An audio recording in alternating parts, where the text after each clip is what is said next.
No widziałem człowieka, to był mężczyzna, nagi, który leżał na bruku. Tylko środek był pokryty jakimiś tam gazetami. Ja się pytam, dlaczego oni go nie chowają? Ten mi odpowiedział. Niemcy żądają pieniędzy za pochowanie. Żydzi nie mają pieniędzy. Więc swoich przyjaciół, tych, którzy zmarli, z rodziny nawet, zostawiają na ulicach.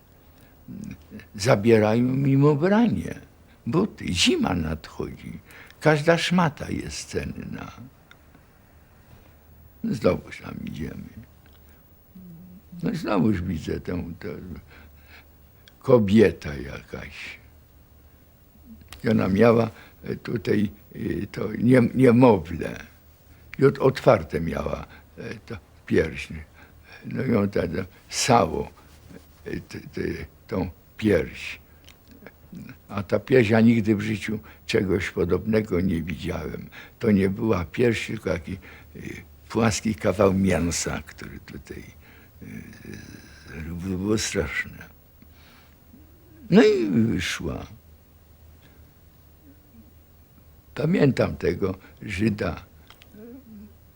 Jakiś Żyd też w jakichś łachmanach widocznie sprzedał, bo częściowo prawie nagi był. Nie miał ani płaszcza, ani marynarki. No i stał tak. Bez ruchu, oparty o ścianę i patrzył przed siebie. I nie wiadomo, co to jest. Ja się pytam, co to znaczy? A ten przewodnik, obojętnie tak. No on umiera, no właśnie umiera. Pamiętam, jak tak chodziliśmy, to od czasu do czasu on do mnie szeptał. Witold, pamiętaj, pamiętaj. Żebym ja pamiętał to, jak będę pewnie mówił tam w Londynie.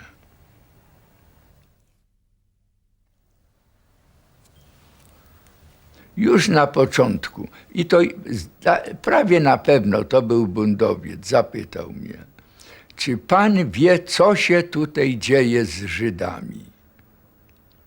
I odpowiedziałem na to, wszyscy wiedzą. No, zepchnęli ich do różnych, do getta, no potem wywożą do obozów koncentracyjnych, no a potem zabijają. Mówi nie. Witold, pan tego nie rozumie. Masy żydowskie nie zdają sobie z tego sprawy. My, przywódcy, my wiemy. Hitler zdecydował wymordować wszystkich Żydów w Europie. My wiemy o tym. Żydzi myślą, że przeżyją. Idą dobrowolnie do getta, do obozu. Myślą, że przeżyją. Oni nie przeżyją. Wszyscy zginą. My to wiemy. Erhielt alarmierenden Bericht über einen Plan, der im Führerhauptquartier besprochen und erwogen wurde, nachdem 3,5 bis 4 Millionen Juden in den von Deutschland besetzten und kontrollierten Gebieten nach ihrer Deportation und Konzentration im Osten mit einem Schlag vernichtet werden sollen, um die Judenfrage in Europa ein und für alle Mal zu lösen. Die Aktion ist für Herbst geplant, Art der Ausführung noch nicht festgelegt. Die Rede war von Blausäure. Übermittlung der Nachricht mit allen gebotenen Vorbehalten, da wir die Richtigkeit nicht überprüfen können. Informant soll enge Beziehungen zu höchsten deutschen Stellen haben und ist als zuverlässig bekannt.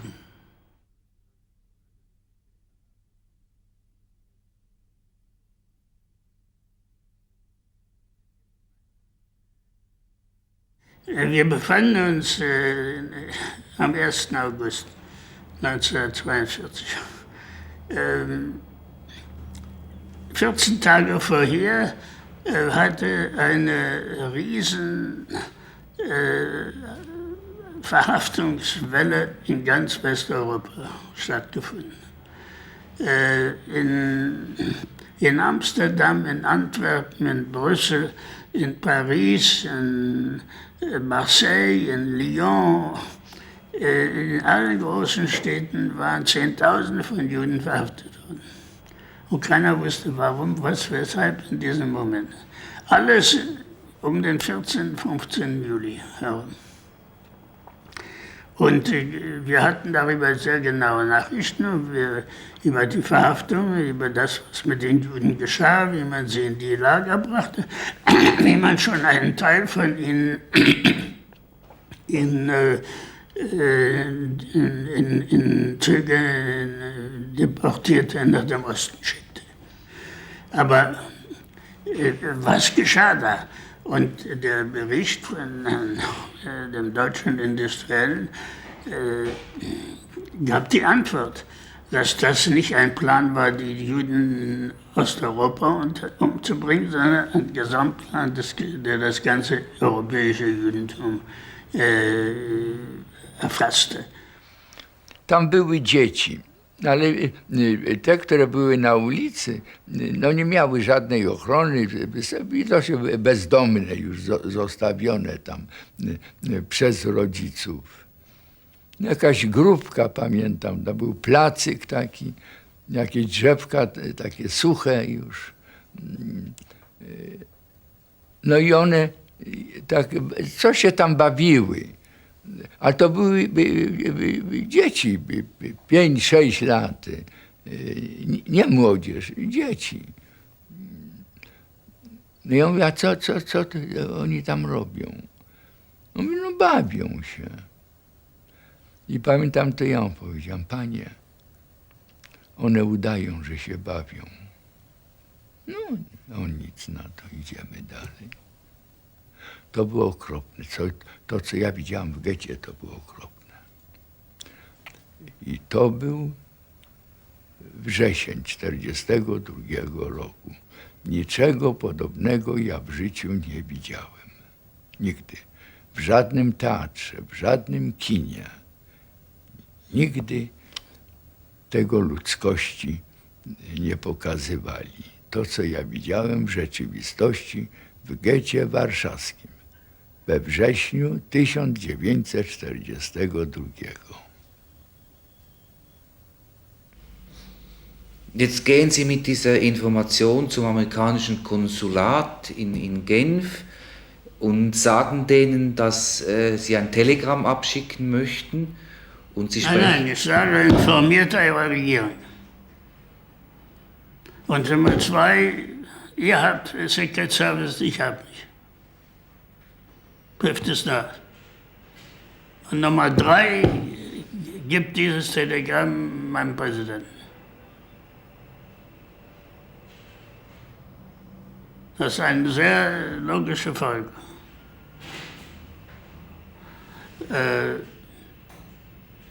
Und dann sagt man mir, man glaubt nicht.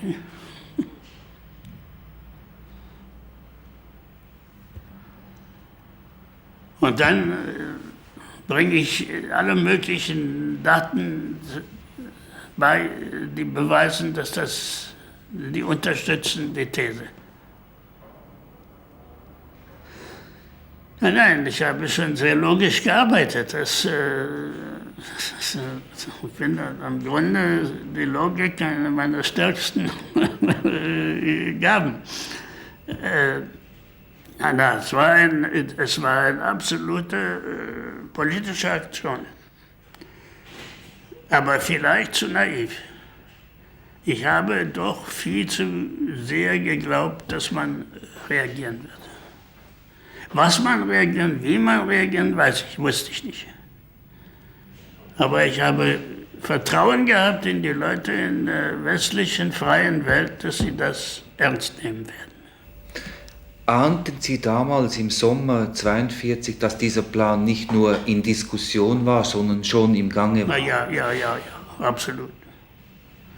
Ich habe das auch nicht diesen Teil nicht so ernst genommen. Ich habe mir gesagt, alles, was du weißt, wird bestätigt, dass dahinter ein Plan steht. Die Details habe ich gar nicht so ernst genommen. Das Entscheidende dabei war ein Plan der Gesamtausrottung. Alles andere war nicht wichtig. Nicht Blausäure und dieses und jenes. Hier war eine politische Macht, die das wollte. Und das musste man wissen in der Welt und das musste man bekämpfen. Oni mi mówią, znowuż bundowiec, Witold, jak pan to powie tym Anglikom, no, czy do kogokolwiek pan, czy Francuzom, czy Amerykanom, ja znam świat, ja podróżowałem, oni panu nie uwierzą, co Niemcy z nami robią. Dobrze byłoby, żeby pan pod przysięgą mógł powiedzieć, że pan to widział.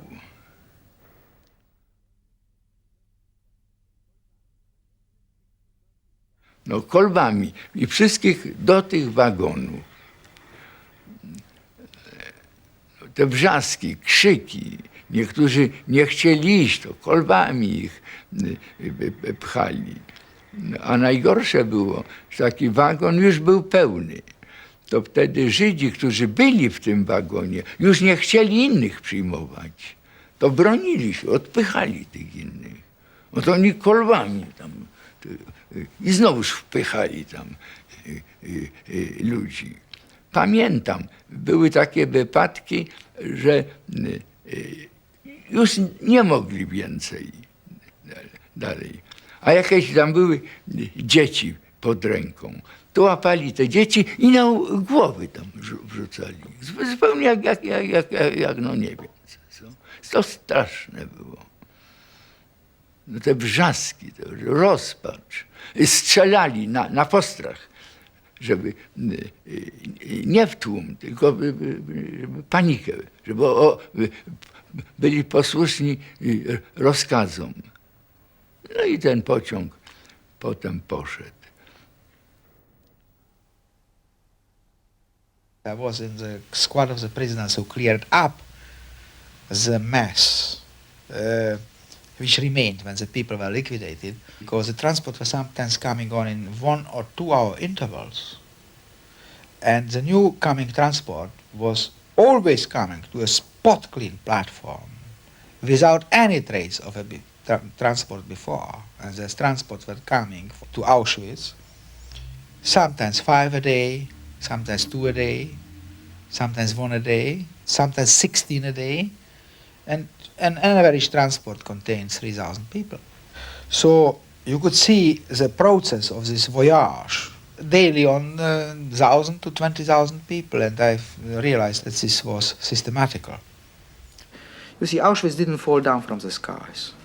It takes a long time to develop perfect machinery. And my lot, or what happened was that I have been transported into a less perfect machinery. This was in Majdanek, the extermination camp Majdanek. And I have been there only 14 days, and I could see that this is an extermination camp, and I was a bit worried about that, staying there.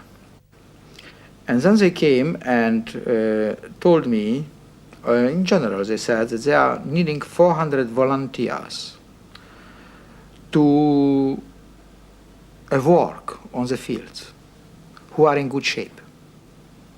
So they took the 400, I passed the test. Now, I didn't know one thing, that they are deporting those people because in Auschwitz there were about 106,000, I don't know the exact number, historians are quarreling if it was 106,000 or 140,000. But something in the range of 100,000 bodies of Russian prisoners of war who were killed in Auschwitz before Auschwitz concentration camp. This means something was going on there beforehand, you see. This was a big loot on war prisoners which the Germans took in the first month of the war against the Soviet Union. And then they had a second thought about it, and they took a transport from Majdanek of about 1,000 men strong. And their job was to undig those prisoners of war and burn them so that nothing should remain, no remains, and plant parks on it. Now the work was pretty tough, as you can imagine, and about 3 or 4 weeks later, after the first transport went, they needed another 400 men, because obviously 400 were already missing from this thing. And that was a field work, but this I learned only later.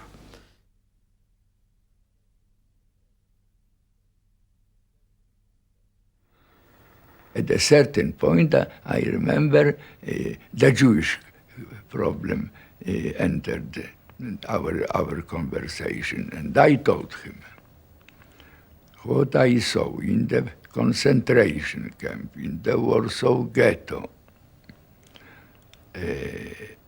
He listened, and then out of blue skies, he said, you know, during the First World War, there were many rumors in Europe that the German soldiers in Belgium liked to fetch the babies by their feet and crush their heads against the walls.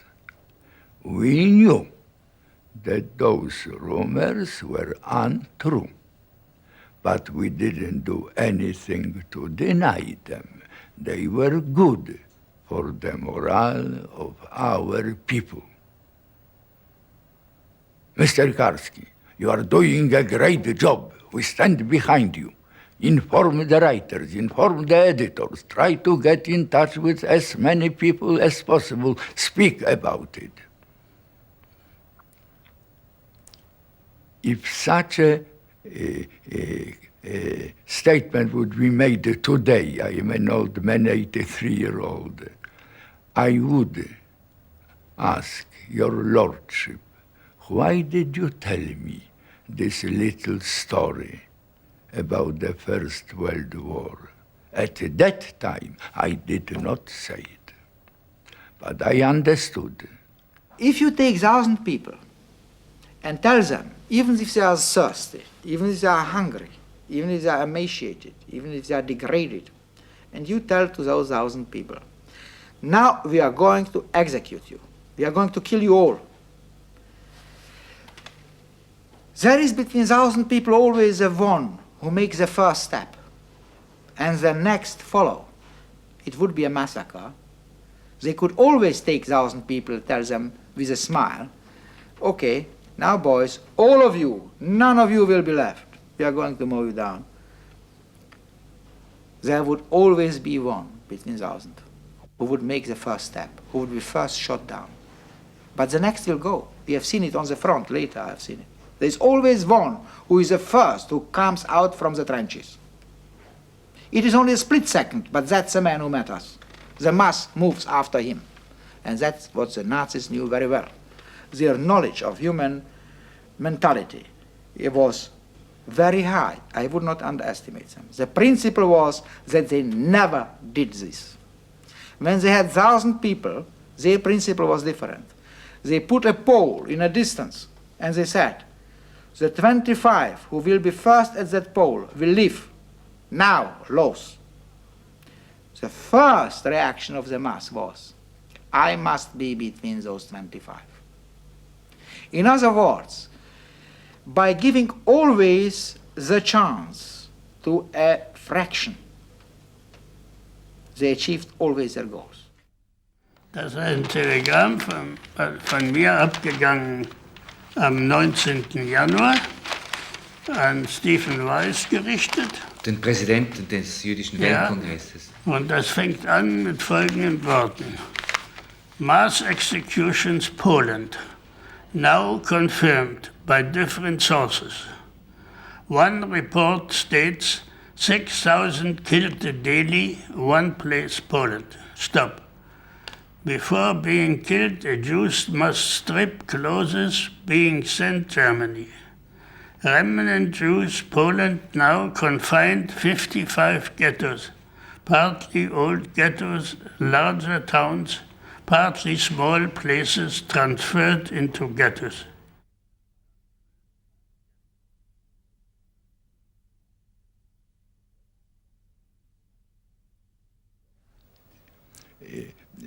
There are some Jews in hiding. There are Polish families who hide the Jews. There are some Polish families we know which would agree to give the hiding Jews some haven in their places. But they need money. They are hungry themselves. The Jews have no money either. Hard currency is needed to help the Jews in the ghettos, if it is possible, to help the Jews who already are in hiding, and we know about them. The lower echelons of Auswärtige Amt, this is foreign ministry, of Gestapo, they are corrupted. They will let out many Jews for money. They will not take German marks or Polish zlotys. They will take only hard currency, pounds, English pounds, dollars, or preferably gold, some jewelry. Hard currency is needed. Many Jews can be saved. I mentioned this man. His uncle became angry. No prime minister, no political leaders will do it, sending hard currency or gold. Of course, we could keep such an action secret during the war. At Karski, this kind of action eventually always becomes public. How after the war our people will judge us when they learned that we were subsidizing Hitler with hard currency and gold, so he could buy raw materials in neutral countries. We will not do it. I remember at that time, because I realized he liked me, your lordship, but we are getting hard currency. That's different. You are fighters. You are part of the Allied armed forces. This is a different matter. Resulting these conditions of total reported 136,000 people, about 60,000 already dead, while 70,000 starving. Community Filderman insists urgent help since Jews old Romania unable provide larger amounts, being themselves deprived money, ejected most professions, property confiscated. Now you see, das ist ein Bericht, der alle möglichen Gegenden von Europa betrifft. Ich war Deutschland, Österreich, Slowakei, Rumänien, Polen. Wir schicken solche Berichte so, wenn wir von Zeit zu Zeit einen Überblick haben, was ist neu. Und die 6.000 Leute täglich ist wahrscheinlich Treblinka. Aber der Name erscheint nicht. Ist auch interessant. Ich meine, es wird nicht immer der Name genannt. Aber es gibt ein solches Kampf, wo man täglich 6.000 Leute hinschickt. Und so ein Telegramm hat natürlich Aufregung verursacht.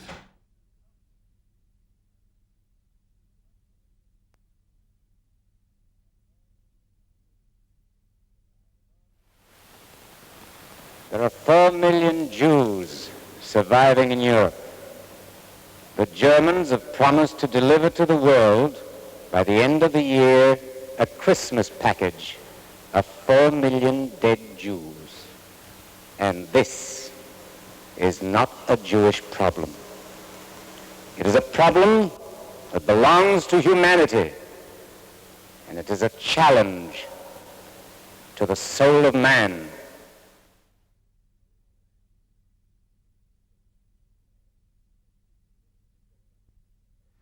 Mr. Karski, tell me, what happens to the Jews in your country? I receive here contradictory reports. So then I realize with this kind of men, Karski, don't speak about Poland, about the boundaries, about underground. Not a word of it. Only exclusively I started. I entered the ghetto. I was there twice. I saw this and this. He interrupted me a few times. How I entered the ghetto, I remember. How high was the wall? Was it dangerous? Then the same the camp. How was it? But a few questions. He let me talk. Yes, I told him what I'm telling you now. And I remember at a certain point, after 20 minutes, 25 minutes, I had nothing to say, you know. I stopped. Silence. Embarrassing. And the silence lasted, I don't know, 1 minute, 2 minutes. And then Frankfurter gets up and starts to walk in front of us, without a word. Only when he turned his back on us, ambassador gave a sign. So I sit. Then Frankfurter takes the seat. And now I remember every word, you know, I swear to you, precise. Every gesture I remember. Certain things one doesn't forget. Mr. Karski, a man like me, talking to a man like you, must be totally frank. So I say, I am unable to believe what you told me. So, Ambassador Felix, you don't mean it. You cannot tell him to his face that he is lying. Felix, the authority of my government is behind him. Felix. Frankfurter. Mr. Ambassador, I did not say that this young man is lying. I said that I am unable to believe what he told me.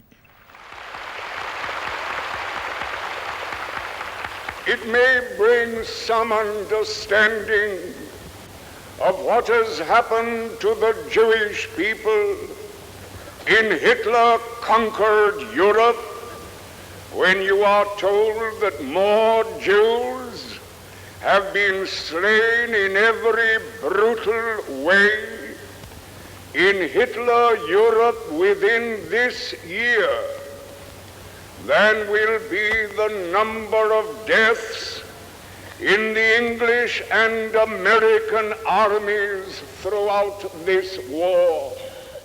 Dieses Telegramm, das eine Reihe von Rettungsvorschlägen zum Inhalt hatte, wurde von Stephen Wise ernst genommen und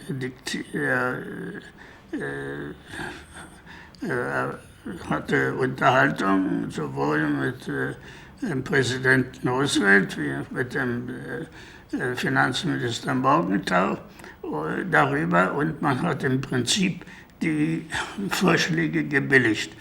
Aber nichts geschah.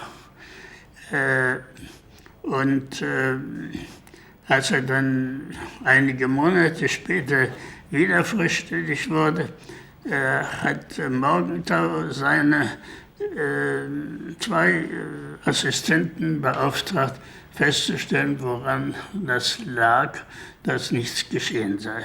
We worked our program out, presented it to the State Department by the end of June. Then ensued months of delay in which the State Department was opposed to the program, and the British also got into the act and said they were opposed to it.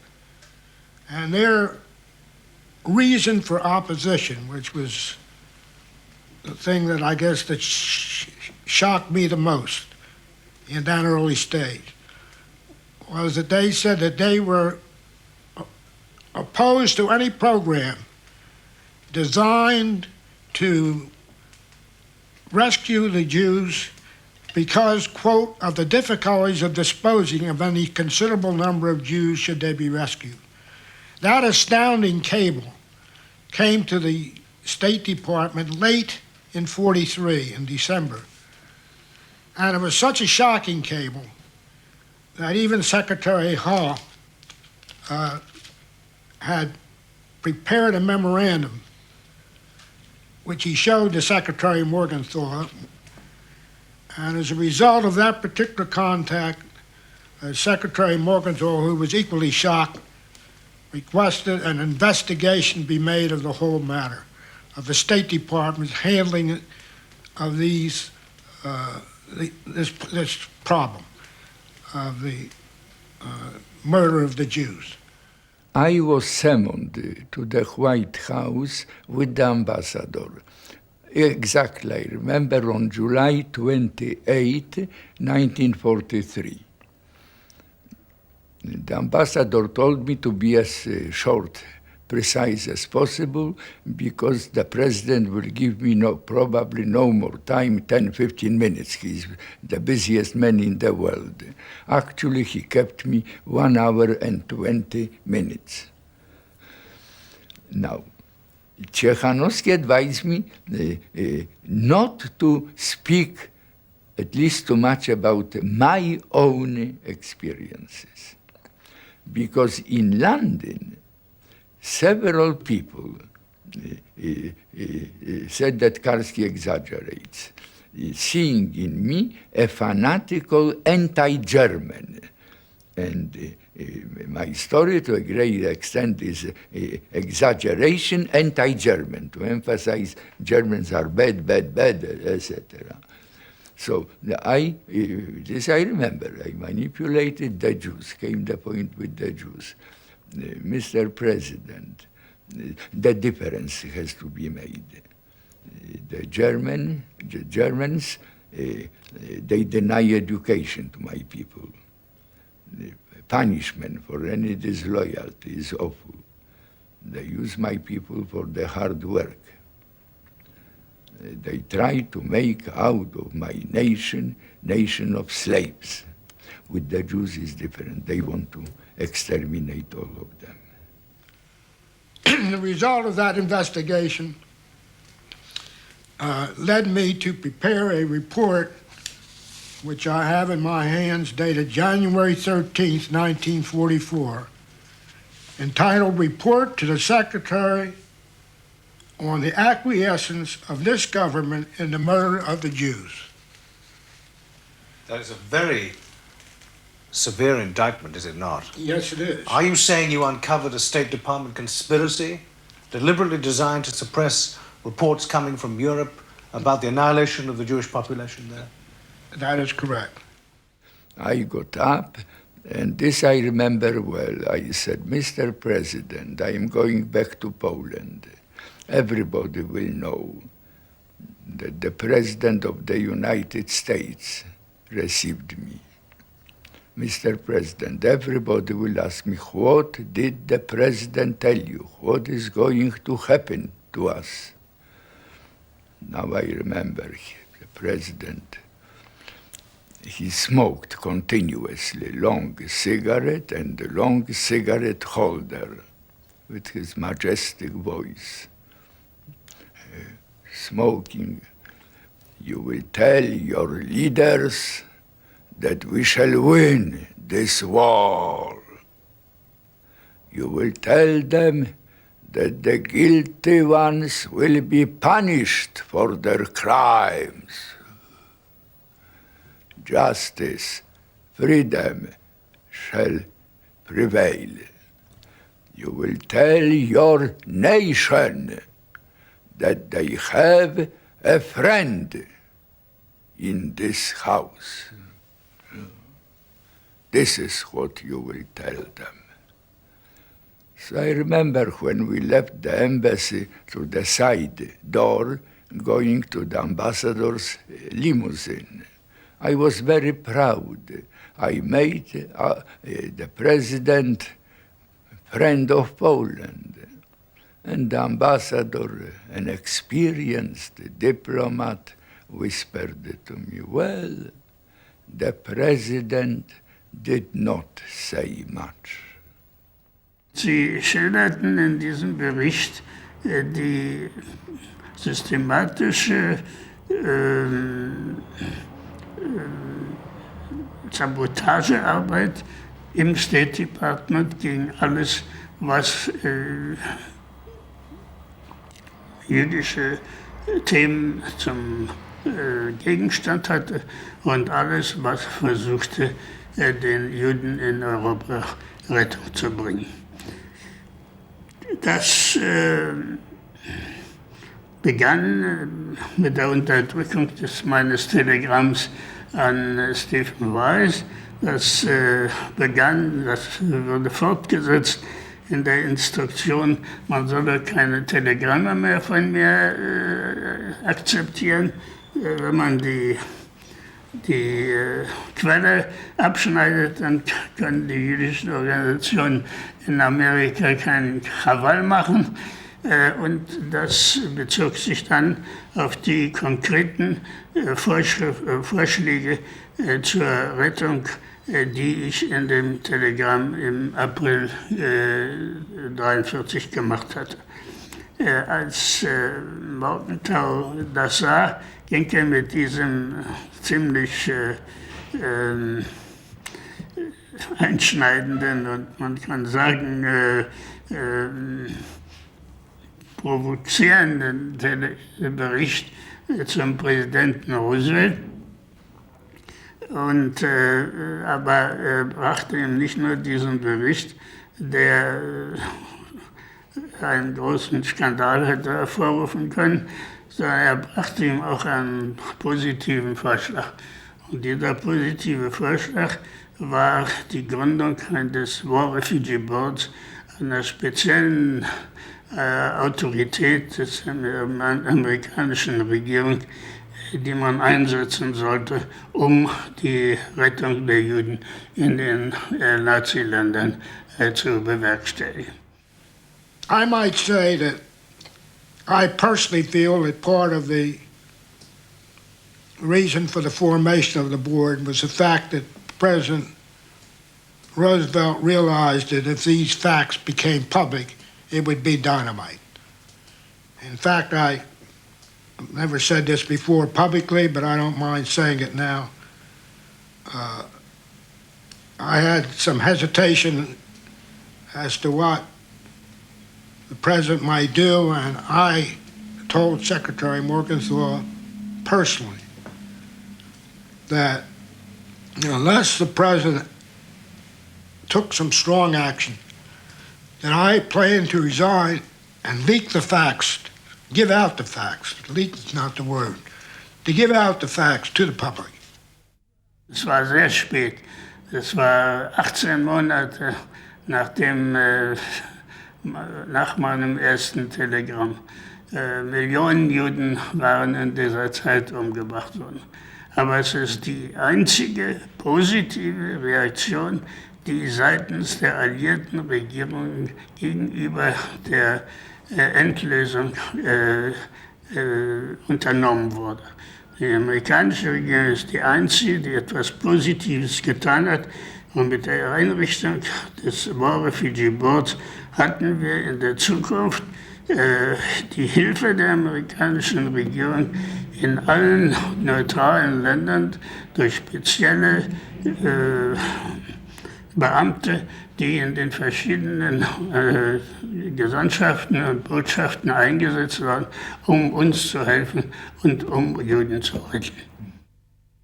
I knew exactly by the time when I made the escape, I knew exactly my position geographically.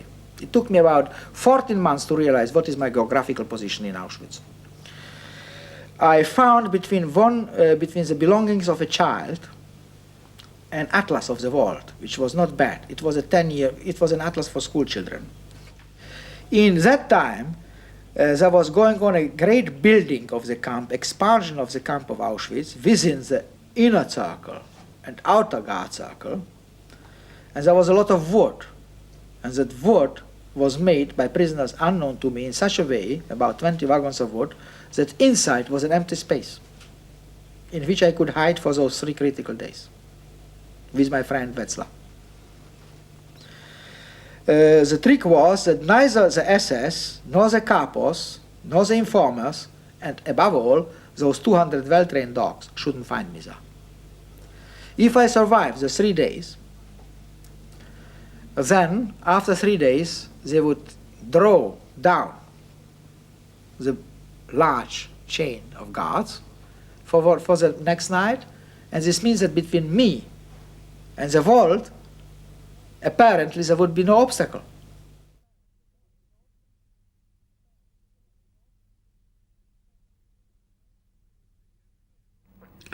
To the camps of Auschwitz and Birkenau, and especially the buildings containing the gas chambers and crematoriums, recognizable by their huge chimneys, as well as the sentries around the railings, and the watchtowers and the industrial installation should be bombed from the air.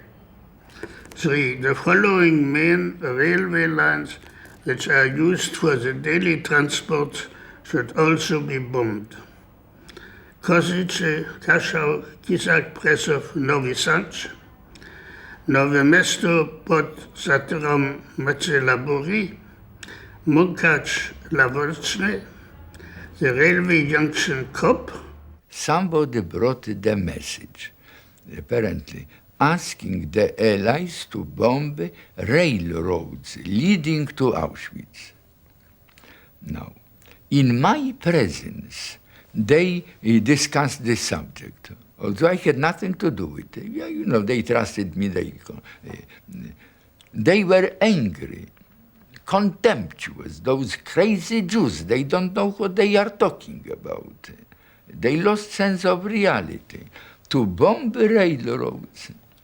So now, where are we going to fly? Well, from Brindisi, North Italy. Weather conditions. We have to fly low, exposed to artillery. Then dropping bombs. Railroads are narrow. How many bombs we have to drop to destroy a railroad? Well, certainly more than otherwise necessary. On whom those bombs will fall? On the Polish people. What the Polish people will say when they learned that the Royal Air Force is dropping bombs on them? We want to create goodwill in Europe. We are sacrificing our men to fight for Europe, to liberate them.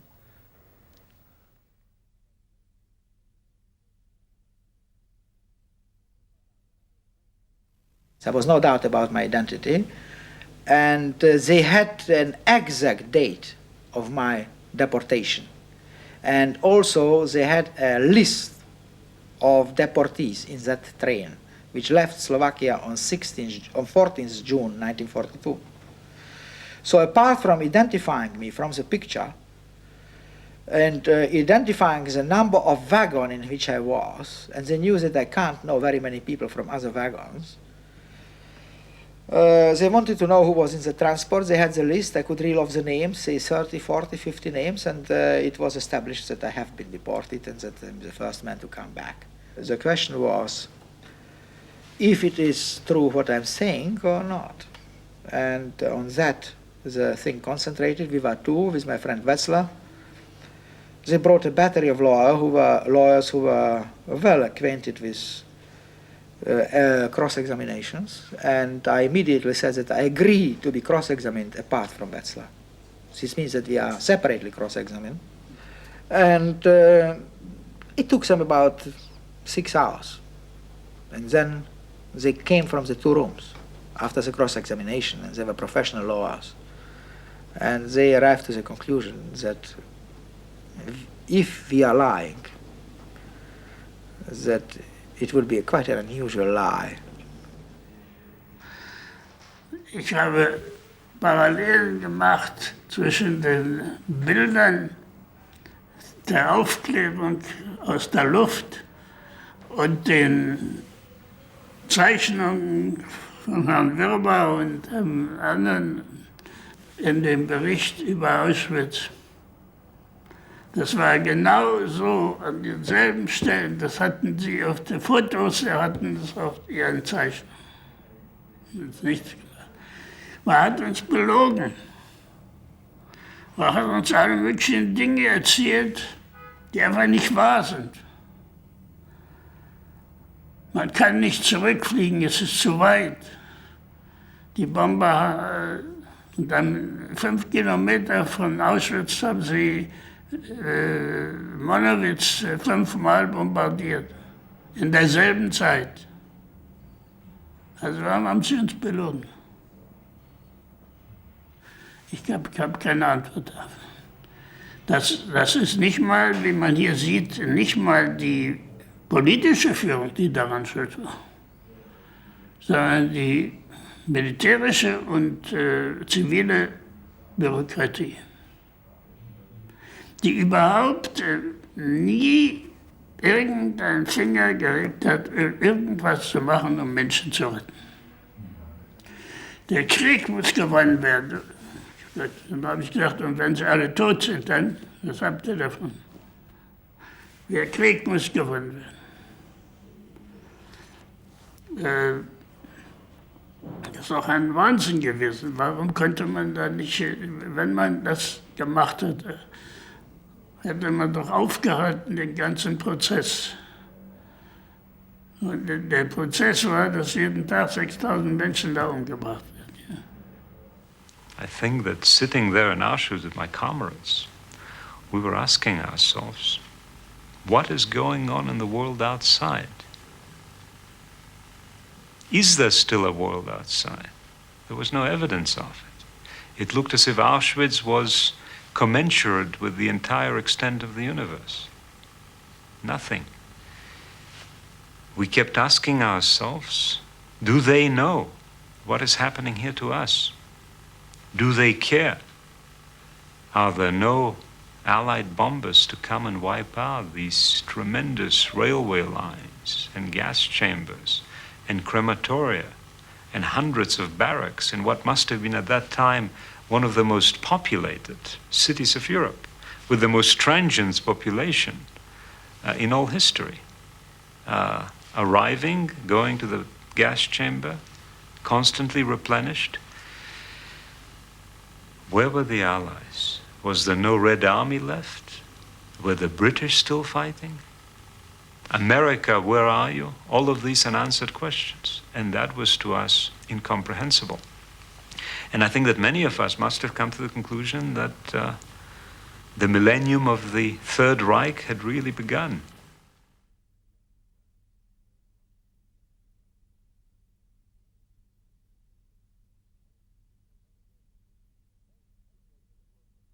As soon as the war ended, which means 8th of May 1945,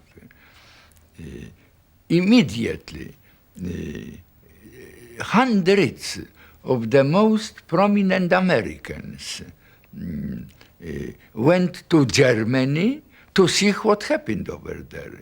Particularly interested were those concentration camps, etc. Was it true?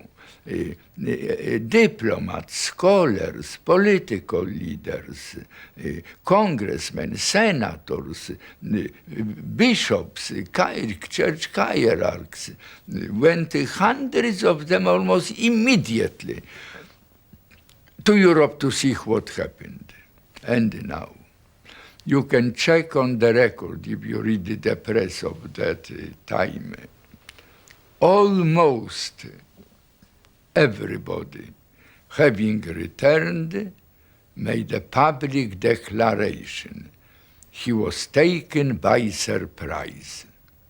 He did not realize, they did not know what the Germans were doing during the war, particularly to the Jews. Reading that, I became disgusted. I am disgusted to this day. They were lying. Die jüdische Katastrophe ist erst in den letzten Jahren ein zentrales Thema der europäischen Geschichte geworden. Bis vor 4, 5 Jahren war das eine jüdische Sache. Wenn wir zusammengekommen sind, um der Toten zu gedenken, waren wir immer allein. Als wir vom 50. Jahrestag in Auschwitz waren, zur Befreiung von Auschwitz, waren wir plötzlich dann nicht allein, sondern 50 Regierungen waren dabei. Das heißt, es hat 50 Jahre gedauert, bis man erkannt hat, dass die Endlösung, die Ermordung von 5 Millionen Juden eine zentrale Erscheinung der modernen europäischen Geschichte war, in der alle involviert waren. Passiv oder aktiv. Natürlich, die aktiv das gemacht haben, sind die Schuldigen. Also da kann man gar nicht diskutieren. Aber dass die anderen das haben machen lassen und nicht die moralischen und ethischen Grundsätze dabei vertreten haben und auf sich selbst angewandt haben, das ist eine der großen Fehlleistungen unserer modernen Geschichte. Und da sind alle, das ist, warum man hier in der Schweiz damit kämpft. Weil ein Teil verstanden hat, dass unser Schweigen, unser Mitmachen und so weiter uns ja auch eine Schuld auflässt. Und die anderen sagen, was haben wir damit zu tun? Aber wir sind dabei, dieses Ereignis in die europäische Geschichte als ein zentrales Faktum des 20. Jahrhunderts zu integrieren. Und das ist ein gesunder Prozess. Denn das zeigt, dass wenn wir das integriert haben, dann kann man hoffen, dass sowas nicht mehr gemacht werden kann. My feeling is, and people don't know it, and I don't hesitate to tell you, as a courier for the Poles, in Poland or in the exile, I was effective. I did well. I fulfilled my duty successfully. But the enormity of my so-called Jewish mission, enormity of this mission, is unprecedented in the human history, tragedy of the Jews. Because what happened with the Jews during the Second World War had no precedent in the human history. It cannot be compared to the sufferings of any other nations. All nations had victims, but all Jews were victims, as Elie Wiesel rightly said. And here is my role. For that mission, I was too little. I was too stupid. For the Jewish mission, somebody stronger, bigger, better was needed. Talking now, more than half a century later to you, you are a young man, I don't hesitate to say, the Jews had no luck with me. They picked me up because I was on hand, anyway. Or they didn't have anybody better. I was not successful, not efficient. Not of my fault. Very simply, somebody bigger was needed. I was a little anonymous, young agent of one of the European underground active movements. There were 100 such couriers. And evidently my messages were not effective. This is the way I feel today. Is it understandable?